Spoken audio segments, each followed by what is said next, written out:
and we should be live now. And here we go with our intro. You are a blabbermouth.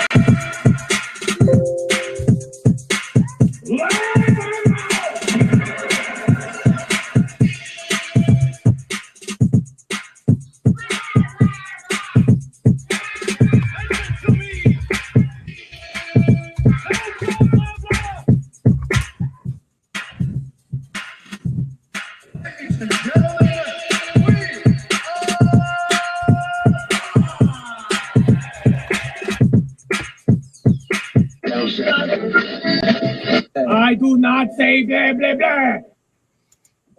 All right, and we are live. Very nice. We have Jacqueline McCarthy calling in, which is cool. Hello, Jacqueline. Hey, I'm on my phone, though. Would it be better if I'm on my laptop? I've never done Blab.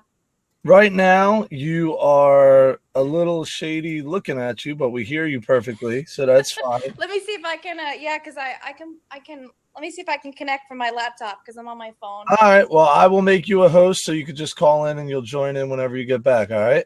All right, cool. Yay! All right, so we will make her a host. There it is, the man, the myth, the legend, Nicholas Enlick. What's going on, sir? Not much. Just a whirlwind of a summer that has not quite stopped yet. Yeah, I know. It's been so tough for you going to the beach with your family and going on vacations. I know. Oh, you look like a beaten down man. I am. It's been brutal. Just went camping this past weekend. Tell us a quick intro of who you are before we get to Mel. All right, my name's Nick Enlick. I'm a K-6 health and phys ed teacher in Dover, Pennsylvania. Nice. And who is our newest guest up on the top right? Hi, I'm Mel Hamada. I'm checking out Blab for the first time, and it's so nice to see Justin and Nick on the... I haven't seen you guys in person and moving rather than still pictures and just voices, so that's pretty cool. I'm a PE teacher. I'm currently between jobs. Exciting. I've just stopped working at Yokohama International School, and I'm about to make the move to the International School of Beijing with my family. My daughter is here in a couple of weeks, so we're very excited. Nice, exciting. And if you do not know who Mel Hamada is, because we have a lot of general ed teachers that join in as well, she is one of the most intelligent phys ed teachers I've come across. Adam Laveau always speaks highly of her. And once you get past Adam's hair, you realize the man has a ton of knowledge, both with technology and pedagogy, which is cool. So we're excited to have you with us. Thanks, mate. So before he knows his stuff. Hair, I don't know. Not that my curlies are going on well over here either. All right, before we start. We got to see what you were talking about when you said that. The slow chat PE of the week was a little reflection. And actually, it's cool that we have you here, Mel. Mel, where are you currently residing right this minute? Where are you staying at? I'm in Yokohama, in Japan. So did you hear about what was going on in America this week? Did it impact your life at all over there? It's certainly, we subscribe to the New York Times, my husband and I. My husband is American, from California, so we certainly have had it all over the media where we are, and clearly because a lot of the PE teachers and education and the Twitter folk that we follow are in the States, and a lot of our friends on the international circuit are from the States and are traveling home at the moment. It's definitely been on the radar. I would say what's disappointed me the most is this, it's not great reporting.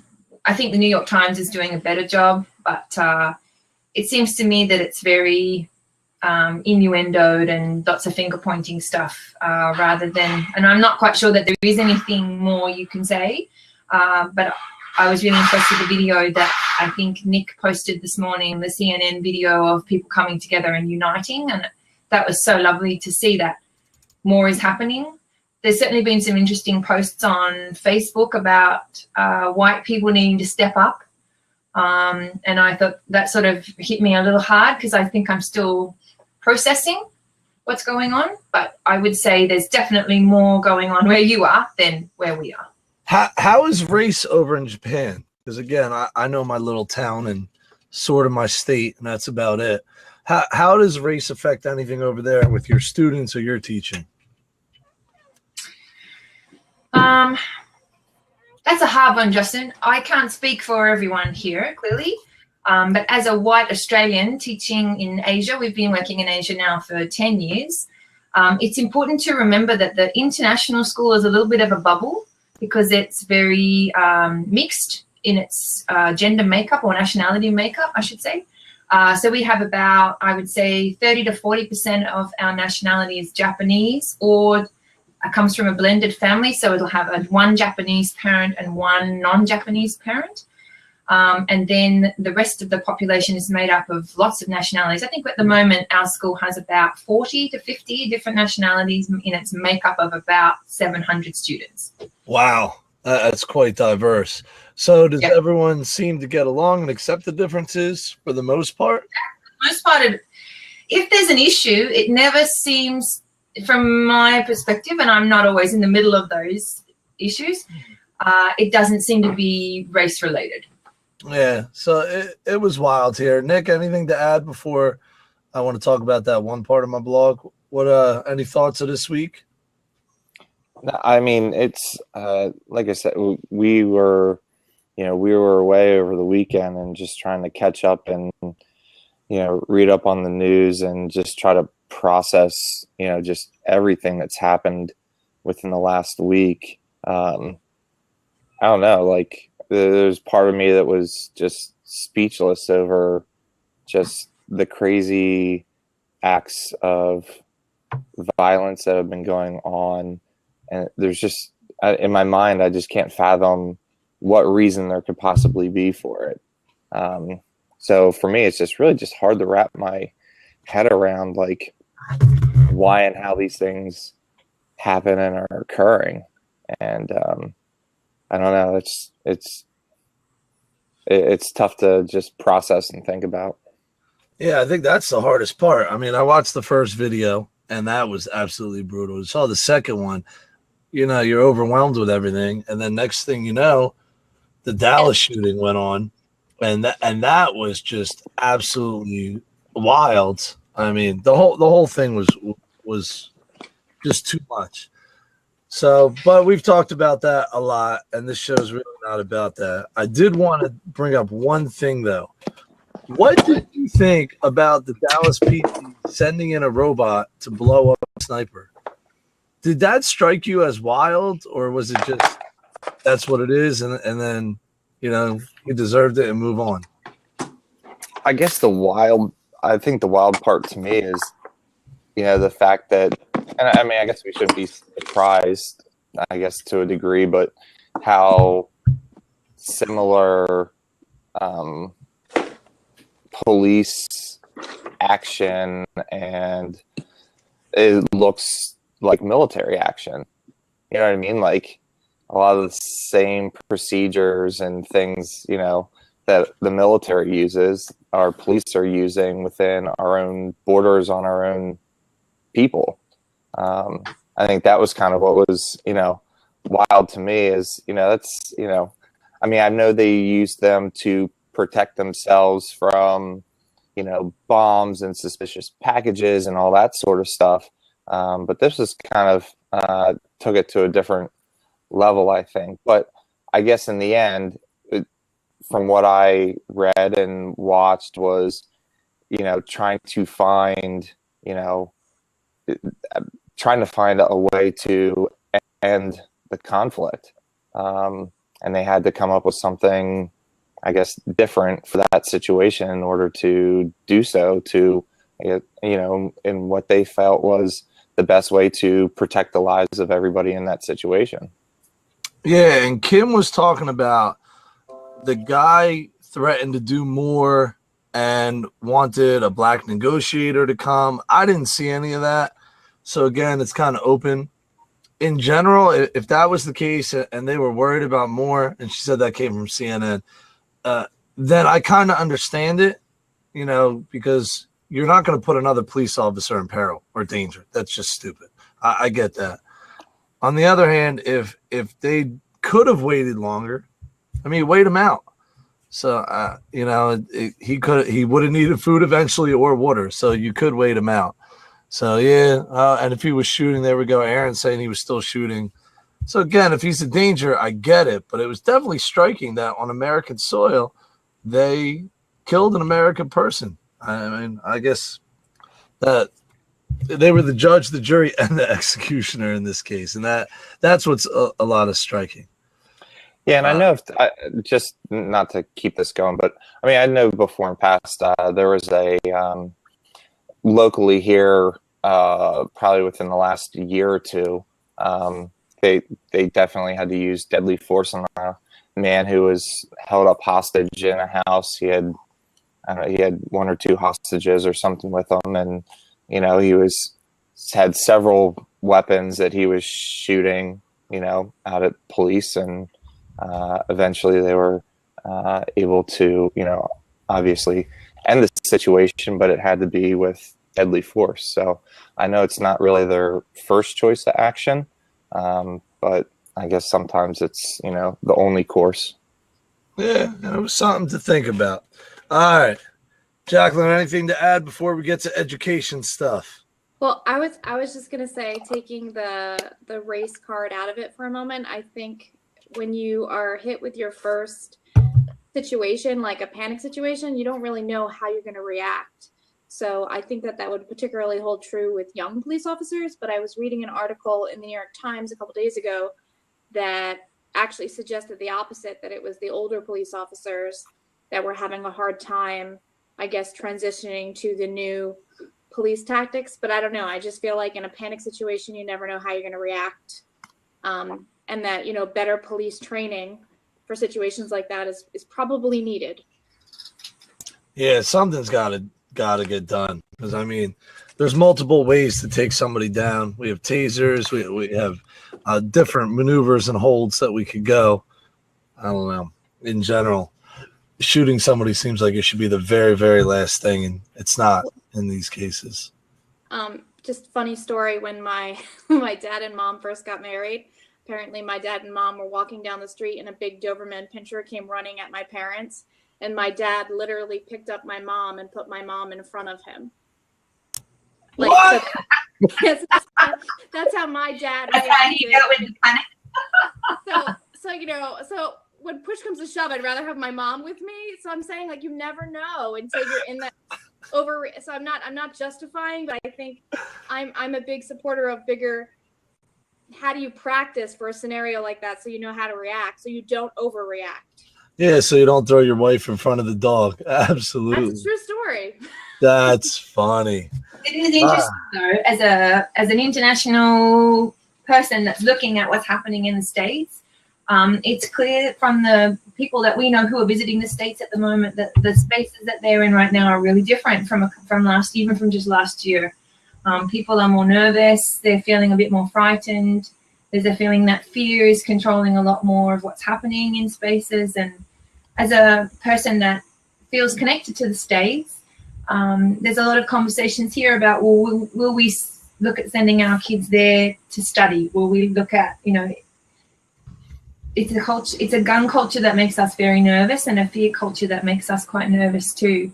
And I'm not sure that we all have the answers yet, but I'm not sure that people in America care necessarily what other people who are not in America really think at the moment. But there's a lot of discussion outside where we're concerned about what is going to happen next and whether it's a very insular culture. It's great to hear that people are talking about it outside, but it is something we're talking about a lot. I'm sure you guys must be too. Yeah, and the Bahamas put out a thing to their citizens, like a warning. Yeah. Like, don't go to America. It's crazy right now. Yeah. So that's something that definitely opened my eyes and said, hey, here's a country telling its people not to come. I mean, at the very least, economically, that should worry some people. If we get enough of that where tourism starts to go down, It's not what we want. And then obviously we want safe citizens, which should be first and foremost. All right. So the processing is sort of done. Still got a while to go, but I could at least get over what was going on a little bit and talk about education. Because for about 2 days, I couldn't even talk about education. I couldn't believe it. That's how overwhelmed I was. So we are doing a MOOC, a massive open online course, which is free, with the great Vicky Goodyear. And Jacqueline, don't get too worried. You'll be able to chime in because it applies to general education, not just physical education. So I know Nick just joined up. I don't know how far you got into it. I'm done my first week pretty much. I know week 2 started. But one of the big things from week 1 in this MOOC, and it's a 3-week course, was talking about diagnosing.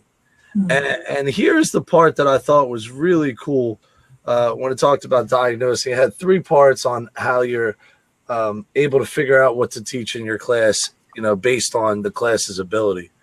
Right here it says, for diagnosing, to determine the content, decide how content should be presented, organized, and understand the degree of interaction required by the teacher. And this is the part that struck me. There needs to be a process of observation and active interaction with the students. That right there, I think, is the crux of what is wrong with our classrooms. Mel, what does that mean to you about observation? Because of course we could observe and say, okay, what are your skills, blah blah blah. Jacqueline, you could give them the reading stuff and say, okay, what level are you on, or whatever it is that you're doing over there. But when it talks about active participation and active interaction, what did that mean to you when you read that?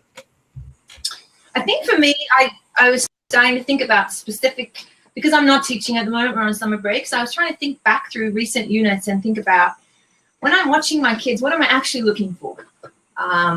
And it sort of also went back to, what is my philosophy about PE, which I'm still working on, I think that's always a work in progress. What's your philosophy and pedagogy in a space? And maybe, Jacqueline, you can help me a bit, because I find the bystanding is harder in the classroom for me.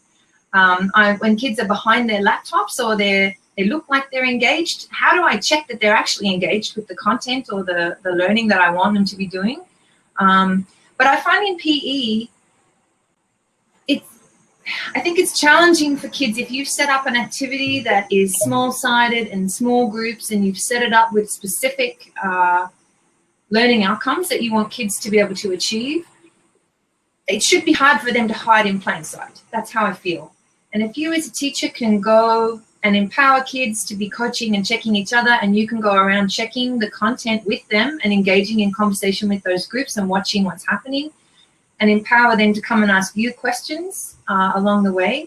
And I hope it would be difficult for kids to bystand. But so I was trying to think about, which units am I currently feeling very confident that there's a less bystanding, that kids are standing there kind of looking like they're involved, but they're not really. And which units could I really work on to ensure that they are actively participating and learning, rather than standing watching what's going on. For me, the bystander is a student who's in my class, who's doing what I've asked them to do, but they're not actually engaging at the task. So they're not negatively pulling away your attention, so they're not being disobedient and they're not disruptive. They're clearly very involved, but they're not actually going through all the motions and the learning. Is that how you would see a bystander? Yeah, for the competent bystander. Microphone sounds like garbage right now. But yeah, that's jumping ahead though. I'm still talking about diagnosing, about when you look at your class and you're trying to figure out, what are we going to teach? How fast are we going to teach it? How long are the units going to be? All that in the beginning, of either the unit or the year. So before we even get to how they hide in our class and how they hide in the classroom, more questions.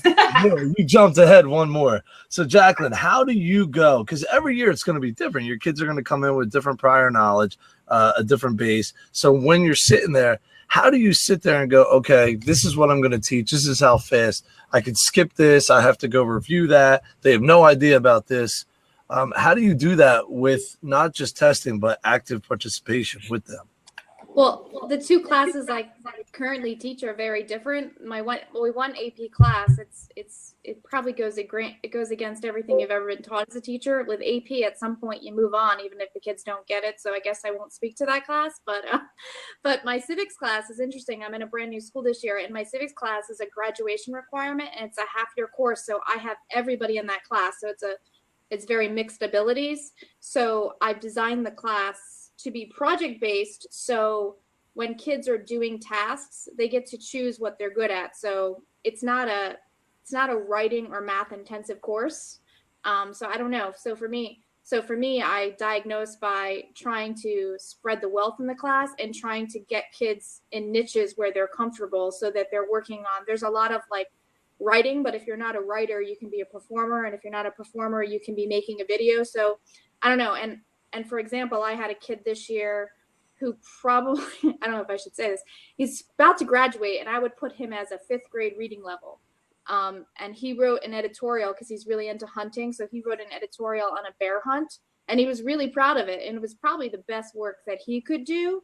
But so I don't know. I think you kind of got to meet the kids where they're at. The goal is to take each kid and get them better. How do you find out where they're at? That's the hardest part. Well, in our school, for reading levels, we do testing. So we actually get their reading levels sent to us. So I could look up any kid's reading level if I'm not able to pick up real quick that we have a Lexile system where we have a reading specialist. So she's tested all our freshmen. So by the time I get them, I can look up their reading levels. Also, Newzella, I don't know if you guys use that. I use Newzella. Newzella will give kids can choose their reading level, and if it gets too hard for them after the 8th term, it'll automatically adjust for them. So I do things like that because I teach social studies. So yeah, Newzella has health articles in there too.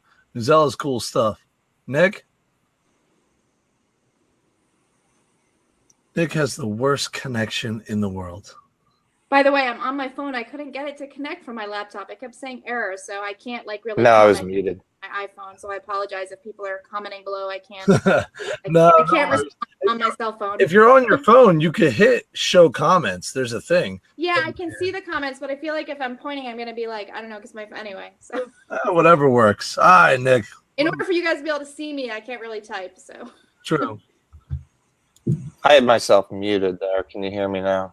Yes. All right.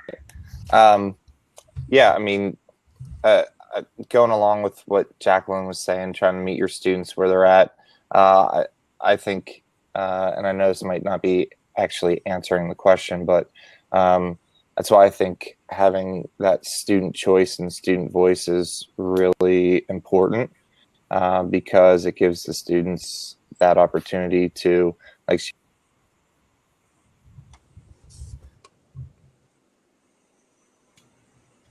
and welcome to technology. There we go with Nick. We just kicked Nick out. Boom. If anyone wants to call in, there's an open seat. All right. Mel, you brought up a good point, though. Like in gym class, you should be pretty easy to tell if they're engaged, right? My kids will hide behind their Chromebooks. So, well, this is. But I think, Justin, what do you do? Saying. Like, how it does. Sometimes kids move very well. They look like they're doing stuff, but when you go up and say, "Hey, how's it going?" they go, "Oh, you caught me." You know, they're very good at hiding in plain sight. And so I also think some of our kids, particularly I find my moving into high school girls, suddenly become very body conscious, or it's not cool to do that thing that's hard because they've never done it before and they don't want to embarrass themselves. So they're really good at not doing it.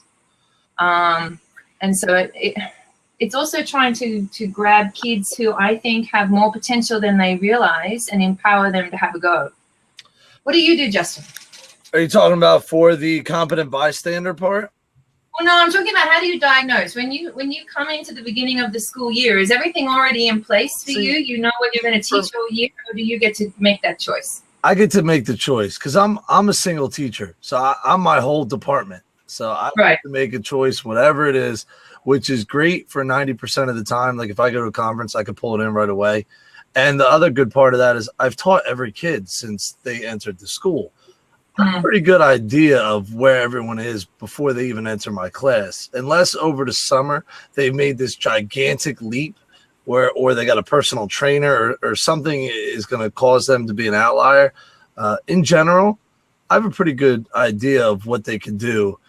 Each class, you know, because obviously they switch classes from year to year, they're going to change a little bit. You know, I'll have some higher function class, a little lower, depending on, you know, skill and ability. So that'll change some of the stuff. So I'm a little different. And then kindergarten, I'm going to baseline everything because I don't know those kids unless I had them in preschool, if they were at risk or they paid. So I forget who else said that over there about baselining. That's the key, is we have to figure out from their pre-assessment where we're going to go. And I'm not going to lie, a lot of my pre-assessments are non-existent, where I might just go through units and go, this is what we're going to do, and then differentiate in the unit and go, okay, if you're an expert, you're going to do this. If you're a medium, you're going to do this. If you're a beginner, novice, you're going to do that. And I'll use my QR codes or whatever it is that I have set up for that. So sometimes I don't even do the pre-assessment, but I'm in a situation where I know all my kids. If I didn't, I think I'd have to use a lot more pre-assessments. Like, you're going into a whole new school with all new kids. You have almost no idea, unless you have a literacy coach, you know, or a phys ed who's written out detailed plans, or you go back and read report card and look at comments. And even then, a lot of it's so subjective. And yeah, that's the problem. Like, I don't really like to hear about students from other teachers because I feel like it taints the picture. So I kind of like the report. So if you're noticing something in a kid, if you know they have a reading problem, you kind of know why. But I don't like to know all that other stuff because I feel like the emotional stuff and the character stuff is going to just depend on your relationship. Yeah, it clouds your judgment. David Tran is in the house. Dave, why don't you tell us a little bit what's going on? This man, tell us who you are, where you're from. If you do not, Mel, do you know Dave? Have you ever met David before? He is fantastic resource. He works at a blended learning school. So he's so far ahead of anything that's out there that I love listening to him talk and how he has his classes set up, because he's doing what a lot of us are trying to get to. He's already been doing it for a couple of years. So Dave, tell us about yourself and where you're at. So I'm David, and I am the physical education teacher and blended learning coach at my school, and I just became an instructional coach as well. I also just had something else happen today, which I can't announce yet because it's not official yet, but something else will be happening very soon for me as well. But what I do in terms of assessing my kids ahead of time, beginning of the year, I like to play a lot of co-op games, and I teach high school. So in my high school level, the co-op games that I do are my pre-assessment. So that's my active pre-assessment. Something that I've learned in the last 2 years that I've been teaching at the high school level is that I have a lot of kids who come into my school who lack basic locomotor skills and motor skills and non-locomotor skills, the whole 9 yards. I have kids who also can't read very well, who can't write very well, who can't do basic arithmetic. And these are incoming ninth graders. You also teach gym, physical education? I don't teach gym. Okay. She caught herself. Sorry. Good job. I teach physical education. That's my primary responsibility the last 2 years. And I also have a group of advisory kids that I work with. And so think of it as kind of like homeroom, except they stay with me for all 4 years that they're in high school. Got it. And then on top of that, I also, due to my blended learning and my instructional coaching, I also help the classroom teachers with their things as well. But usually it's focused towards technology, how to integrate it, how to leverage that technology piece within their class to better connect with the students, to better reach the students, and to better differentiate and personalize the teaching for the students. So I do a lot of that too. Dave, give me an idea. So the beginning of the year is there. Yeah, the kids, you got these co-op games. Give me some examples of what they would be, and how does that give you insight into their skill set? So to do basic locomotor assessments, so I want to see if the kids understand hopping, jumping, skipping, leaping, things like that. So I have a series of games that I do like the first day where I have them do something. I have them do, what is it? There's like a team jump rope activity. So you have people on the ends of holding a long rope, and they're turning the long rope, and the whole goal is for everyone on the team to jump one time through consecutively without the rope turning with no one there. So now they have to work cooperatively to get this done, but then the idea is to get everyone through jumping, including the rope turners. So they have to figure out how to get the rope turners in without messing up. And there's only 5 people per team. So you have to think fast, you have to move fast. And then if they can accomplish that task, then it's like, okay, jump 2 times before you come back out, and 3 times, and so on and so forth. So there's one activity there where I'm assessing whether or not they can jump a rope and jump at the same time. And then I have an activity where they have to toss a ball to each other. So it's, in essence, it's group juggling, right? But they have to do this group juggling with different items. So there'll be a tennis ball, there'll be a basketball, there'll be bean bags, so on and so forth. So now they have to show me underhand throws, overhand throws, and again, teamwork. I have another game where I call it river crossing. And this river crossing game is basically you have to work together to cross a particular span of space. And that particular one is not so much locomotor, but that's more team building and problem solving. Is one person blind on that and the other person's given the directions? No, everyone. So they're groups of 5. They only have 4 spots to move on. Okay. So I would give them 4 poly spots. I tell you have to get all the way to the other side, except the spots must have human contact at all times. So they can't throw the spot and then jump, right? They have to physically move and work together. So these are just like 3 examples of something that I do. When you're running these activities, because I think we've all done similar activities, what are you doing while that's going on? What are you looking for? Clearly you're looking for locomotor abnormalities in terms of gross motor or fine motor progress at their age level. But what else are you looking for? So I'm looking at communication. So I want my class is very cooperative. So I'm looking for, are they communicating with each other? I'm looking for anybody who presents themselves as a leader of a group. I'm also looking to see if people are trying to stifle someone else's conversation. Like if someone else has an idea, are they just like shooting it down right away? Or are they actually trying it out before they shoot it down? So on and so forth. So I'm looking for multiple things. And I would say the first 2 weeks of my class, I'm doing a lot of formative assessment. I just want to see, can you communicate? Can you work together? Can you do these basic moves? And then each day I do something a little different. In addition to that, I also have them, show me, because 9th grade in California is a grade where we have to do our physical fitness test. So I want to see what their level of fitness at the time is as well. So I have them do activities that would mimic what a push-up looks like, right? And so they're not actually doing the push-up, because if I said, do a push-up, everybody's going to say, oh, I can't do it. I don't want to do it. I don't want to get my hands dirty. But if I do it in the guise of a game, all of a sudden they want to jump in or participate and so on and so forth. So I'm trying to assess all these other things as well. And sometimes I'll just straight out say, okay, we're going to do today. Do as many as you can. And then I'll give them like 20 different ways to do a push-ups, from doing push-ups against a wall to doing push-ups handstand. You pick wherever you're at. And what I usually tell the students is we're going to start with the easiest one. And I don't call it the easiest one. I just tell them this is the first progression.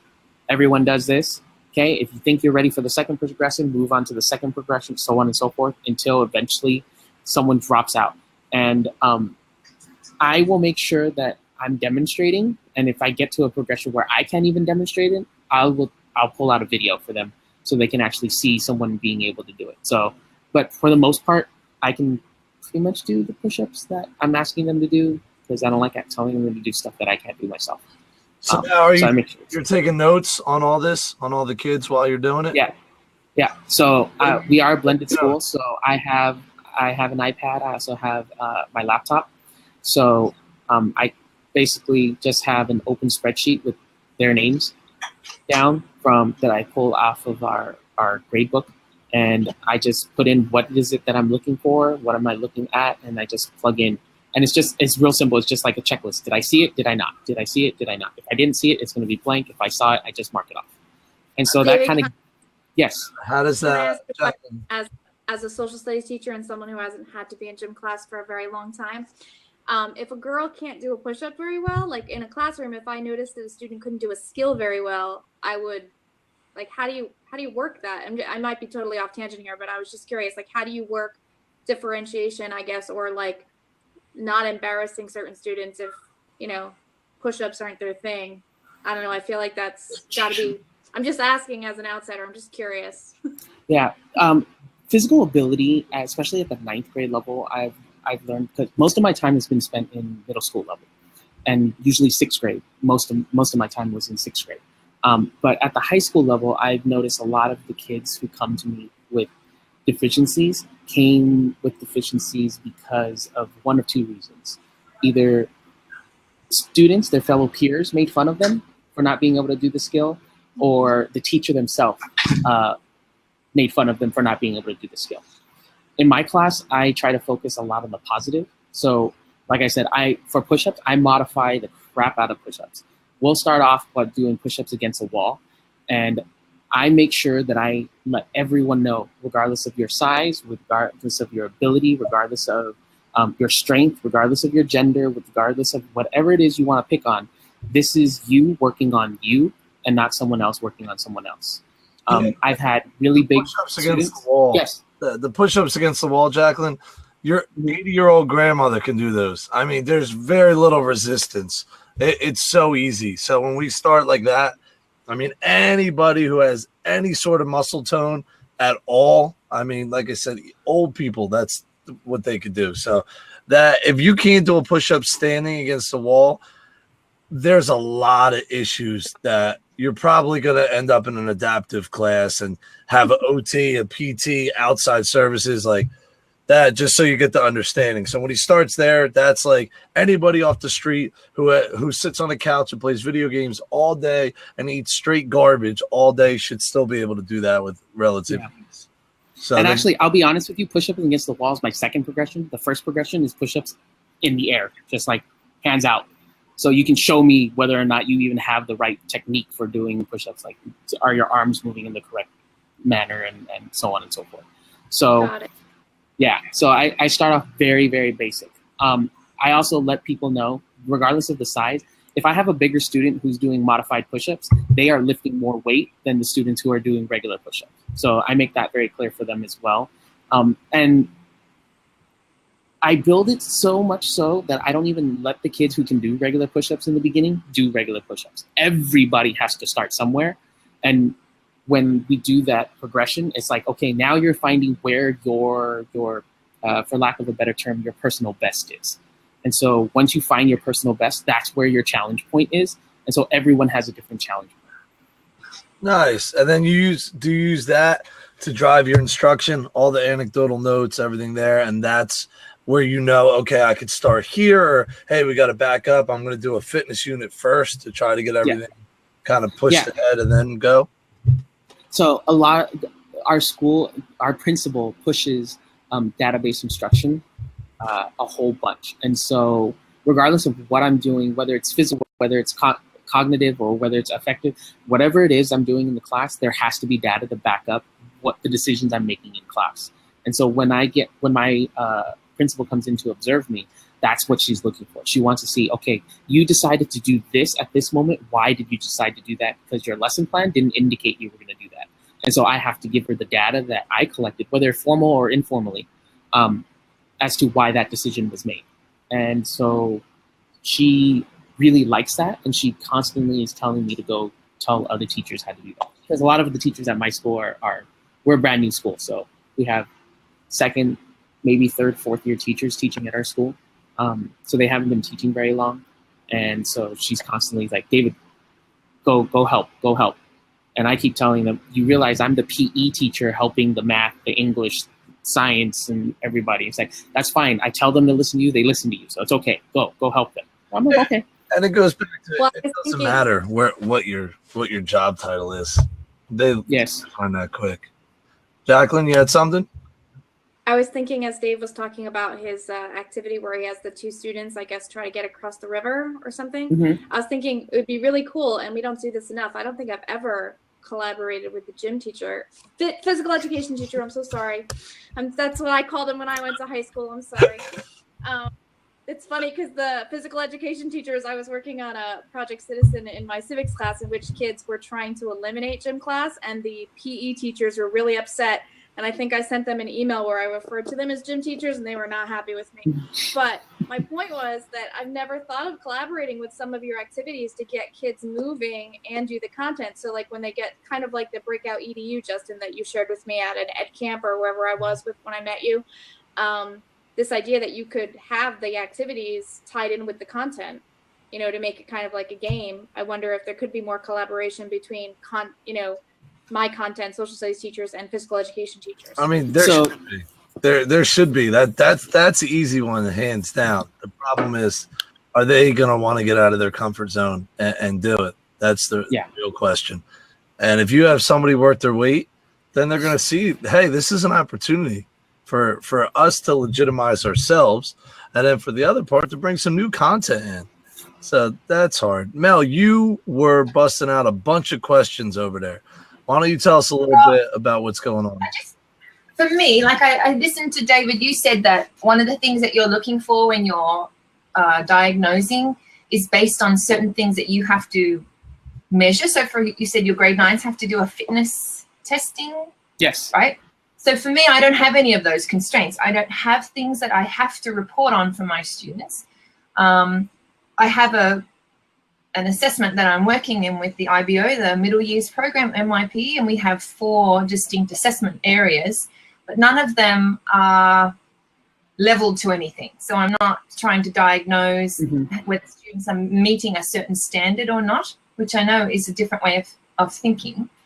For me, my diagnosis of students, first of all, comes at some of the things you talked about. Can they communicate? Have they got good interconnectedness? Can they interact with others? Are there leadership skills? Are they able to talk to other students and give feedback in a very positive and optimistic way that's still constructive? Are they able to personally apply themselves and have values that will personally hold them accountable for what they're doing? So I'm sort of trying to come up with activities where I'm really diagnosing those. So at the beginning of each year, I usually start with some kind of small-sided games activities that require them to work in small groups, like your adventure challenges. I use the teaching games for understanding approach, so they can choose any equipment they like in these games and they can change at each game. But what I'm really looking at is how they interact with others and whether they personally apply themselves to the activity.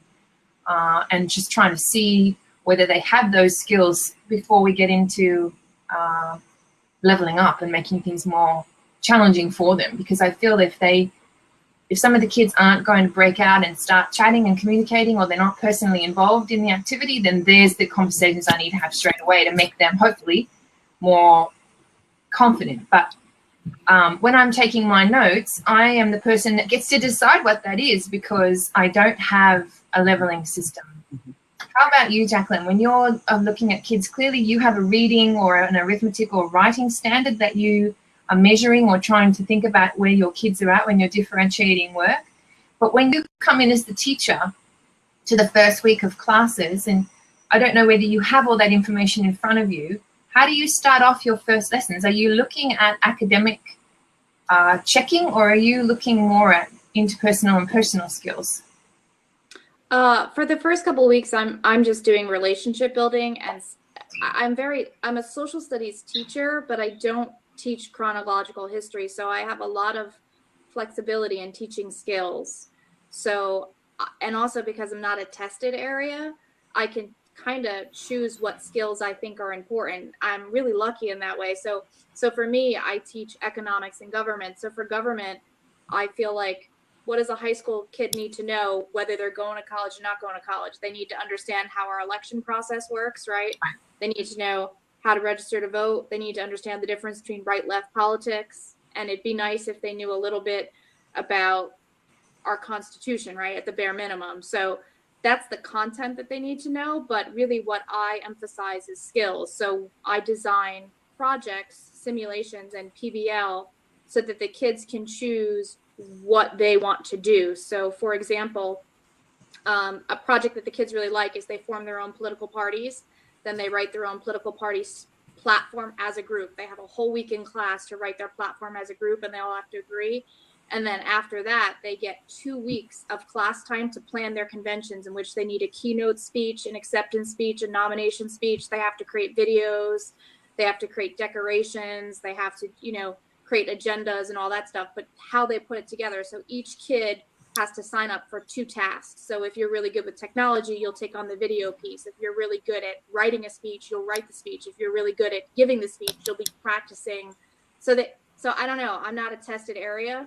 I think if I were an English teacher, or say like a U.S. history teacher where I was doing chronological, I think that would become more of a problem for me. But I have a lot of time to practice skills, and I don't have that much content to get through. Okay. So. Oh, Justin, can't hear you. Jacqueline, can you real quick go back, and you made a passing comment in the beginning about your college class that you teach, that if they don't get it, you just go on. I teach. Well, let me clarify. I worked prior to this district. I spent 8 years in Basking Ridge, New Jersey, which is one of the top. It's a very affluent community, and it's one of the top ranked schools. So I had kids in my class that were taking 6 APs in 1 year, 6 AP classes. So they were like little geniuses. And we taught 2 APs in 1 year. So I had 3 months to teach each class. So it really was like a college course. So if a kid didn't get it, we would just tell them to come see us for extra help. Or I made a lot of money tutoring the kids that weren't mine. Like if a kid didn't get it, so it was a very different environment. So if I'm being honest, we didn't reteach at some point. We just had to move forward. And that's because of 11th and 12th graders in an advanced placement course where you're doing 2 APs in 1 school year. So we would do 1 course from September to December. And then as soon as the kids got back from holiday break, from January to the end of April, we would do the other course. And then the kids took the national exams in May. And that's because the exams covered the whole content, right? And correct. You had 90%. But Justin, 90% of my kids were getting 5. So I don't want you to think like I left them. 5's the highest grade you can get. Like it's not like I left them, but being honest, there were kids where you just had to move on. But I would say the same thing happens in PE, Jacqueline. We might be teaching some, I don't know, I want to say we're teaching a sport, but we're not. We're teaching a concept, and we happen to have chosen a sport to teach that concept. And you'd like to think the kids have either got the concept or that they're feeling proficient in the activity. But sometimes one of those things is not quite where you'd like it to be, but for whatever reason it's out of your control, you have to move on. Maybe it's like, so Justin, you were saying earlier that you're able to make up the content. You can decide based on what you see where your kids are going and how, you could stay with that unit for longer or less time if you feel your kids have understood and are ready to move on. Whereas I'm in a completely different space. We've got 3 spaces at my school where we can teach PE. And so at the end of 6 weeks, we all have to change so that we're in a different place. Whether you have finished or not, you have to move on. So I'm in a really different spot to you. My unit will run for 6 weeks, and I might have had 14 lessons, but 5 of them were interrupted because of assemblies or whatever it is. We have to move on because the other teacher needs to come to the gym, and I've got to move into the dance studio, and the other teacher has to, we're based on a very tight facilities march. So I'm jealous. See, but my admin straight up told me, they go, if they're not getting it, sit there, reteach it, visit it again. And I said, well, what if I don't get through my curriculum? We don't care. I mean, what's the point in getting through your curriculum if your kids don't know what's going on? So, and then you could go, well, then what about the kids that didn't get the second half or the last quarter of the curriculum or whatever it is? And, there's arguments for everything. But for me, blazing through it is not the most effective way of teaching. And again, I'm going to redo the way our standards are set up. It's not like they're going to just have it the 1 year and then they're never going to visit it again. So, and I would imagine in your other classes outside of phys ed, that's just as important, if not more. I mean, in math, if you don't know how to add and subtract, how can you go on? How can you? Because that's a huge deficiency that's going to pop up over and over and over again. So there's, and you have to figure out, I guess, with each subject and how it's going to affect your kids and what's the most important things. That's another one with our standards. What are the most important ones? What are our non-negotiables with the standards? What do we say? Hey, our kids need this. If they don't have this, that's a huge problem. So, for me personally, locomotor movements and the overhand throw, those are like the ones that if my kids don't have those skills, that's going to affect them in numerous activities in the future. So I hammer those constantly over and over and over again. And if I see a kid or a class that's not getting that, we're going to work on that numerous times, and we're going to visit it again and again and again, because I mean, some of the other stuff, I mean, if you're not good with a hockey stick, do I really care that much? How often is that going to pop up? I mean, if they like hockey, yeah, but in general, that's not a skill that I'm willing to die on. Whereas some of the other ones, yeah, that goes across all kinds of activities. Dave, what do you have? No, I just have to say I agree. I mean, right now at my school, we are next year will be the first year we're offering AP classes, and there is a good hearty debate going on with the teachers who are going to be teaching those AP classes and the teachers who aren't, and some of the admin, because they don't understand that in AP you have a finite amount of time, and it's usually shorter than everyone else, in order to cover an X amount of content. And at some point, if a student doesn't get it, you cross your fingers, pray that they'll get it eventually, but you have to move on, because there are definite things that need to be covered for you to be able to pass that test. And if you just stick to one thing, like you said, Justin, if you can't add, you're not going to be able to multiply, but you got to move on for the sake of the rest of the class. But the good part is with blended learning and the way we have our digital, so you could go back and tell the child, here's the resources, Yes. here's the lesson, here's this person Yes. teaching it. Oh, you don't like that way? Here's another way that somebody else is teaching it. So it's not like back in the day where once we skipped over it, they were done. I mean, unless they had money for a tutor. Nowadays, if you're struggling somewhere, there's 40,000 resources we can give our kids. So I think that puts a little different perspective on how teaching has evolved versus, even 10 years ago. So as you can tell, I'm probably one of the teachers who don't quite agree with all of my AP counterparts because of that very fact. We are a blended school. There's no reason why you can't go back and reteach it. I didn't say you have to physically go back and reteach it at that moment, but there's no reason why that student can't get that lesson again in some way, shape, or form. So yeah, I just, when I hear my teachers say that, I'm very angry. And sorry, can I ask a question then, Justin and Dave, and Jackie too? Once you've done your diagnosis, so you've diagnosed whatever you're going to diagnose, you've had a look at locomotor, or you've looked at personal interpersonal skills, or whatever you've done for that set time at the beginning of the year or the beginning of each unit, however you've decided to set that up. Does that then change the way that you plan to teach the rest of your unit? Or are you guys fixed because of curriculum or national standards or whatever it is that you're doing? Like, Justin, you were saying that your school was saying just keep going with it until you feel like you're at a place where they need to be and then move into the next thing. Yeah. Does that mean that over the course of a year that they might miss something that you really need them to do? Well, that's why you have to focus on what are your important ones that you don't want to skip. But basically, I have no constraints where I can teach whatever I want as long as it's within the standards. But you also have to look at the standards. From what I understand, the national standards are for 5 classes a week.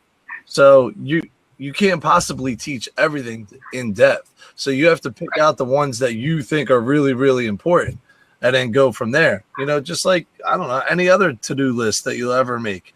The top thing is the one where if this doesn't get done, I'm going to lose money or it's going to set me back a lot of time or whatever it is. So you get that one done. Then you move down to the next one. What's the next most important? You go there. So for some units, my kids were originally, I might have thought, hey, this is going to be a 2-week mini unit. It turns into a 1-day unit where I say to the kids, all right, take a seesaw selfie once you're able to do this skill. And if they could do that, we're done. We're going on to the next thing. And I could go in depth more if I have to. If I get a kid who tells me, hey, I'm done this. It took me 10 minutes. I have 35 minutes left in class. What do you want me to do? I mean, that's where, thank God I've been teaching a while and I coached a bunch of stuff where I could pull stuff out and go, hey, do this, this, and this. Go do that. I want to see you do this. Or, I can put the challenges in there. But yeah, for me, it is able to drive my instruction. And Dave, I think, is the same way, where it sounds like for you, it's almost pointless. Like, I got to do what I got to do, so why waste my time? Just like you were saying, pick your standard. I've been working with my students to go through the must, should, could list and get them to devise their own list. So we were looking at strategies and interaction in badminton, and I said to the kids, I want you to put together your must, should, could list. What must you do in the next 10 lessons to feel that you have got to the place that you've smart goaled yourself? And then what should you do after that? And then what could you do after that? So if your musts only took you 3 lessons, then you could move next. But if the musts took 10 lessons. No, she froze. I'm frozen too. I don't know if you can hear me.